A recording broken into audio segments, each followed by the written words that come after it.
எதை மறந்தாலும் அருணாச்சலனை மறவாதே மனமே. புதையல் இருக்கும் மலையது கேளு அருணாச்சலம் தானே. சிவாய நமக ஓம் சிவாய நமக.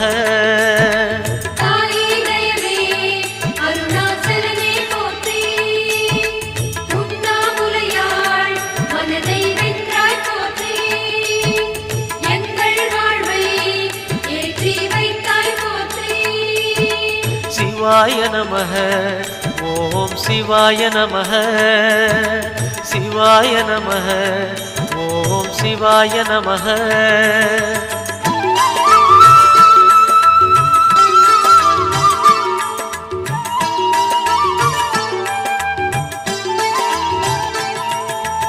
அணுவுமாகி அண்டமுமான கடவுள் யார் மனமே. மலையாயிறங்கி